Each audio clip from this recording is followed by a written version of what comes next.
Magic finding Fire Sorceress. How do you build it? Vex low jaw in a monarch for the shield. Talrasha's guardianship with the perfect topaz for the armor. Talrasha's mask for headgear with another perfect topaz. Talrasha's weapon with 5/5 fire facet for the weapon. Talrasha's fine spun cloth for the belt. Talrasha's adjudication for the ami. Talrasha's mage fist for the gloves. Talrasha's BK ring for the left ring. Perfect matching Nachel for the right ring. Trex for the boots to wrap it all up.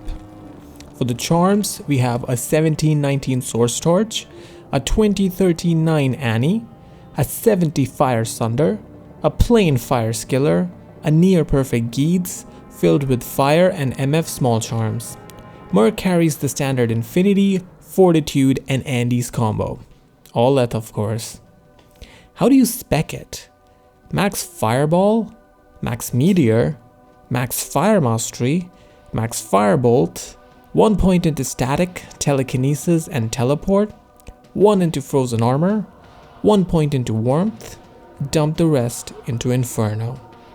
How do you run it? Well, you put the players on 7 and run the Mausoleum. Remember this place? It's sparse, but when it drops, it pays. Find a group, drop a meteor, static in the meantime, and fireball if required. After cleaning this, move on to Andy. Certified best place to get an SOJ, I think. Then move on to the Stony Tombs. New TC-87 area with great density. 10 out of 10 for magic finding. Then an LK run, super necessary, followed by Mephisto and his cronies as well. Finally, our old friend Pindle. He'll drop something one day, I assure you. Will it be today? Nah, because today we're gonna run down that LK sesh.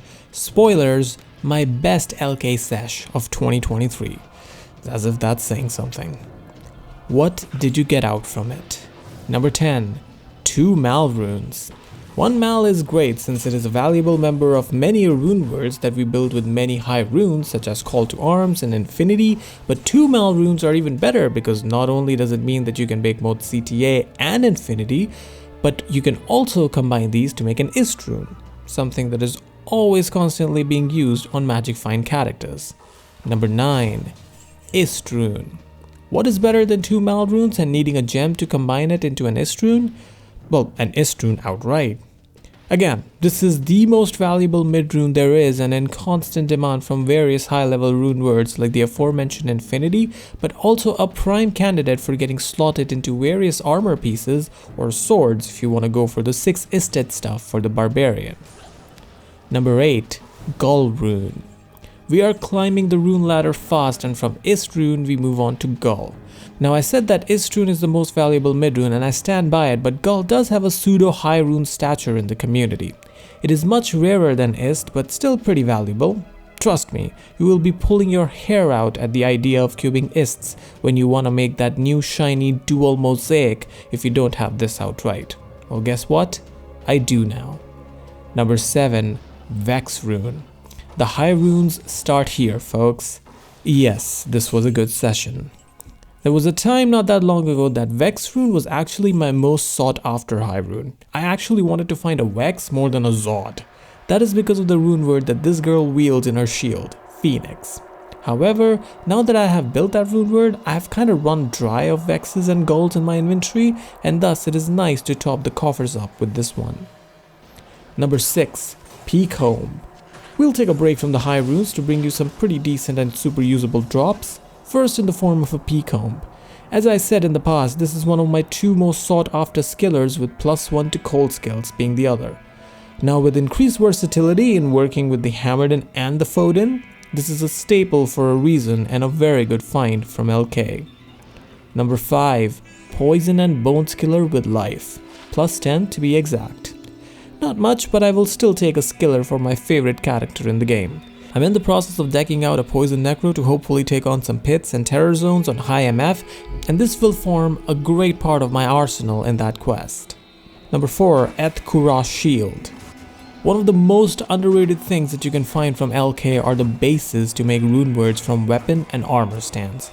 I always check these and this one paid out as it dropped me an elite paladin shield with +40 all res. an ideal base to make the rune word exile. Much nicer than the current one I have.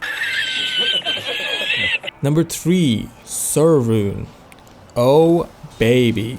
This is the rune that most people run LK for, and in this sesh I did end up finding one of these. The main reason that these are so sought after is the ability to cube them up to a burr, and that being a highly versatile rune, but this drop holds up on its own right.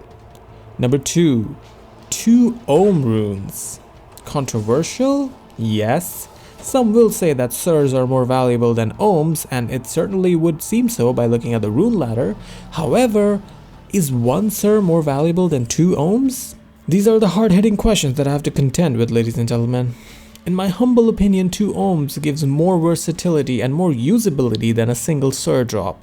Not only can I use it in a plethora of rune words in its own right, but I can also cube these up to a low, my favorite high rune by the way, which can be used in a few usable rune words like a grief for a fortitude reroll, or even something like ice. Number 1, Burr rune. The one rune to rule them all.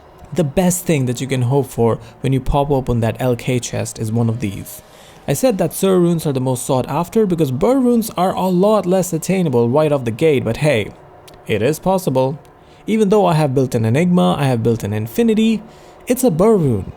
How do you turn your back on more? Hope you like this. 1000 Mausoleum runs next week. Yours truly, with love.